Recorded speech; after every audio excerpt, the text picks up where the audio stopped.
भगवान तिरुपति बालाजी की कथा। प्रिय भक्तों, आज हम आपको भगवान श्री हरि विष्णु के एक ऐसे अवतार की कथा सुनाने जा रहे हैं जब भगवान श्री हरि को माता लक्ष्मी को पुनः अपनी भार्या के रूप में प्राप्त करने के लिए वर्षों का वियोग सहना पड़ा। क्या कारण था कि माता लक्ष्मी को वैकुंठ का त्याग करना पड़ा? पौराणिक कथाओं के अनुसार एक समय ऋषि भृगु अन्य ऋषि मुनियों के साथ यज्ञ कर रहे थे।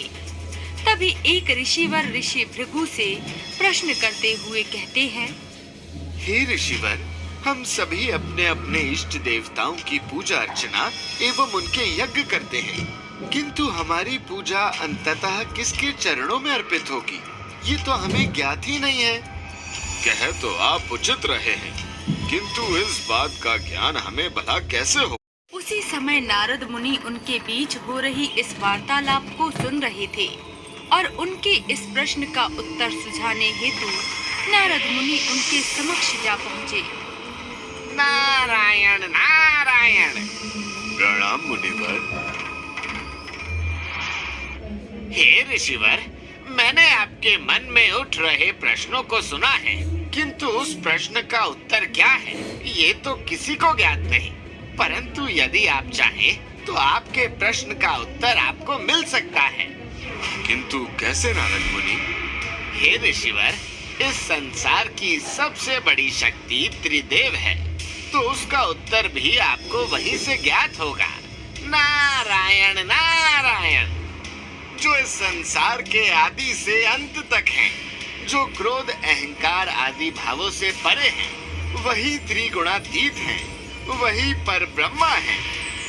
मैं आपके कथन को समझ गया मुनिवर।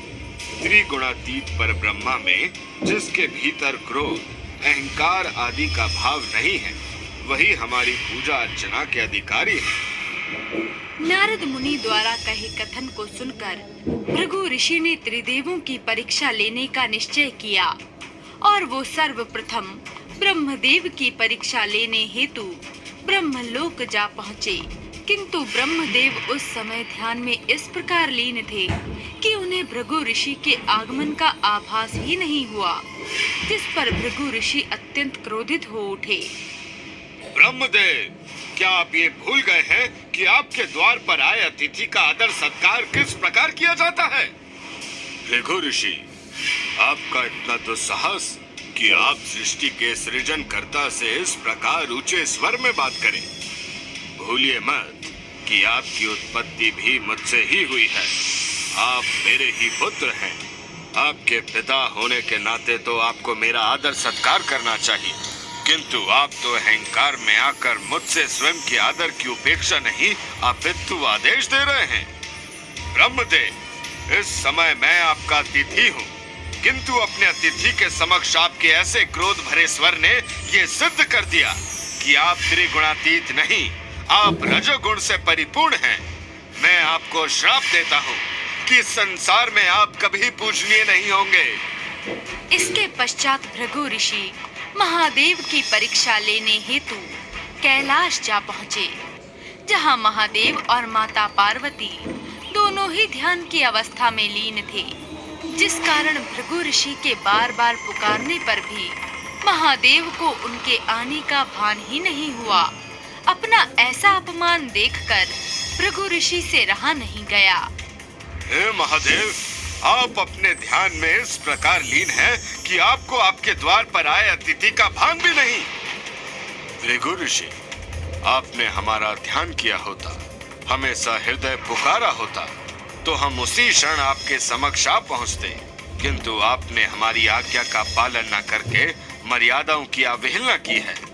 बिना हमारी अनुमति के आप हमारे निवास स्थान पर आ पधारे।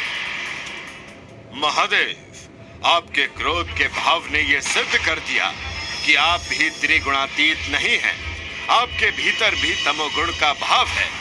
आपने अपने द्वार पर आए एक भक्त, एक अतिथि का इस प्रकार अनादर किया है। मैं आपको श्राप देता हूँ कि इस संसार में आप सदैव एक लिंग के रूप में पूजे जाएंगे। जिसके पश्चात भृगु ऋषि वैकुंठ लोक पर भगवान विष्णु की परीक्षा लेने जा पहुँचे।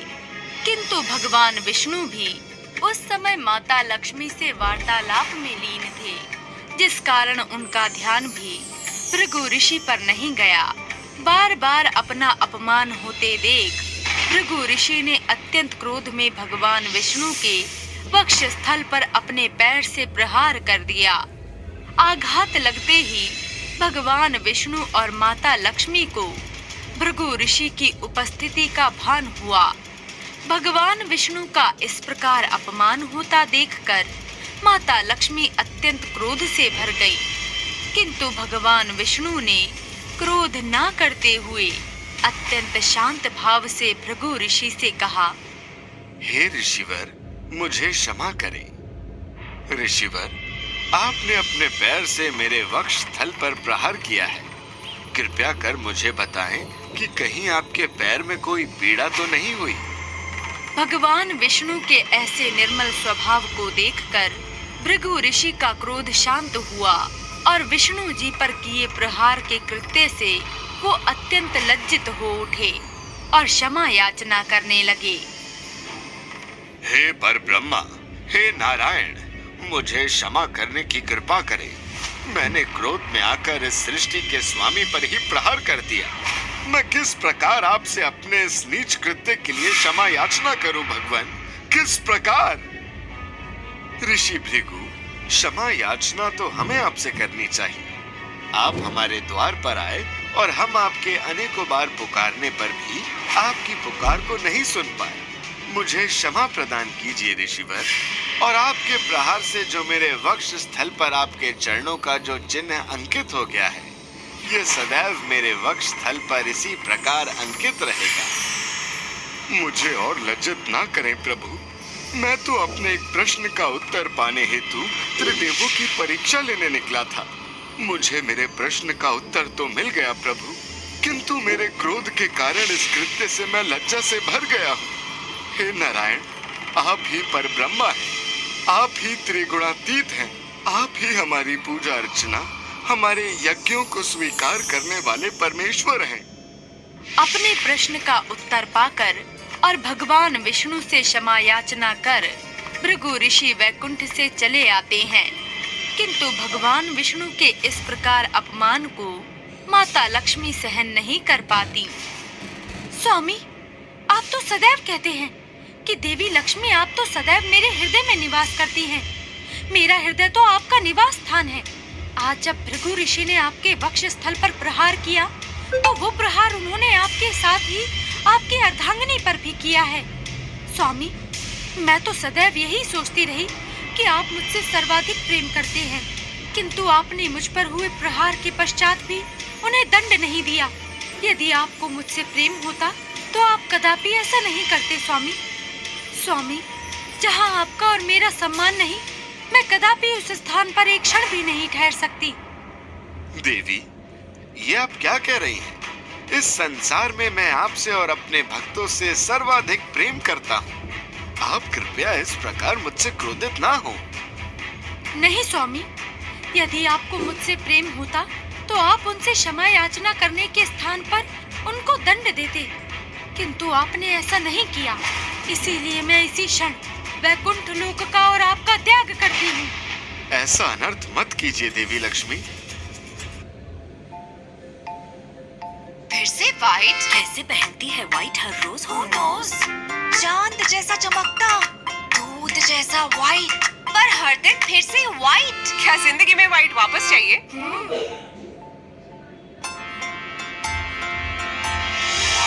तो ले आइए नया शक्तिशाली रॉबिन फैब्रिक व्हाइटनर। दूसरे व्हाइटनर से रॉबिन है ज्यादा गाढ़ा, जो कपड़ों के रेशे रेशे तक जाए और उन्हें रखे आसानी से super white. Robin fabric whitener, पहनो फिर से व्हाइट। इस प्रकार माता लक्ष्मी वैकुंठ लोक का त्याग करके चली जाती हैं।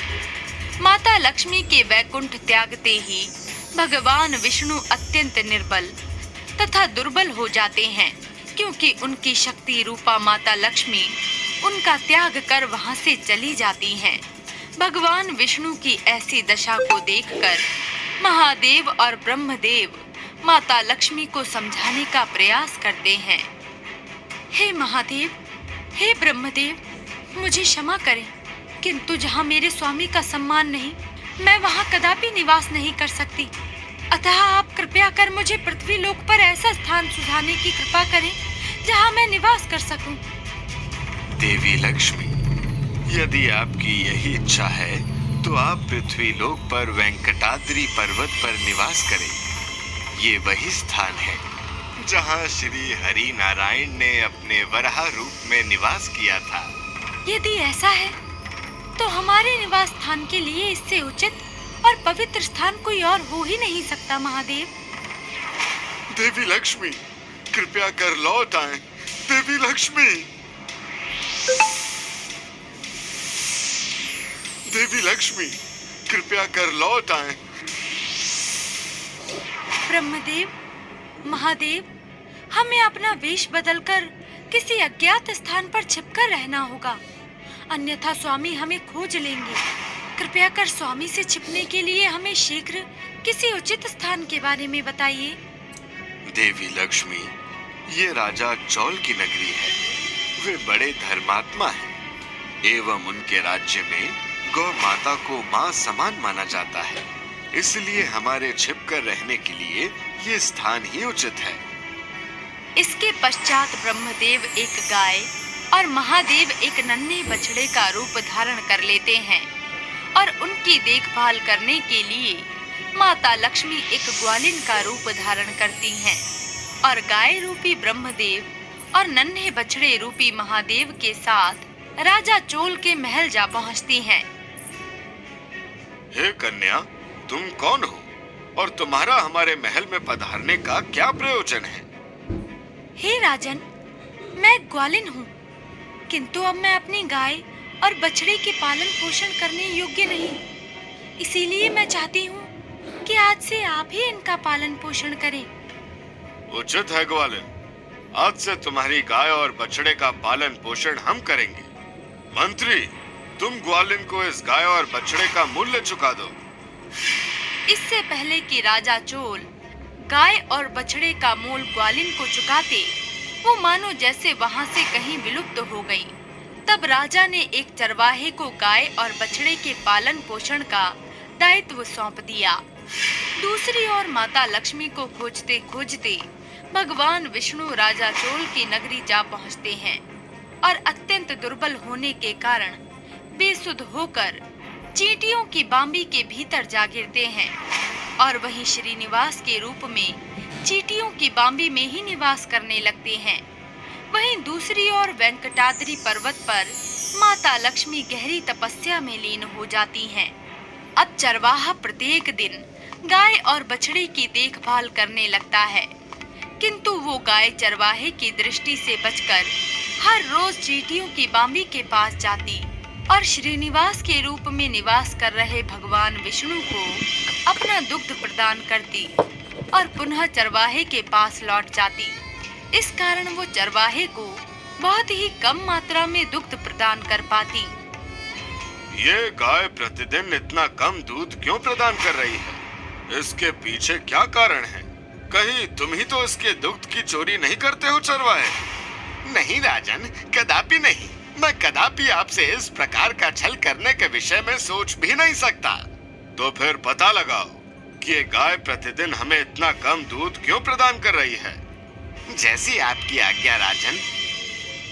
प्रिय भक्तों, अभी तक आपने देखा कि किस प्रकार देवी लक्ष्मी को मनाने हेतु प्रभु श्री हरि विष्णु पृथ्वी लोक पर आए, परंतु किस प्रकार माता लक्ष्मी और भगवान नारायण का पुनः मिलन हुआ। ये देखने के लिए इस कहानी का अगला भाग अवश्य देखें। तो प्रिय मित्रों,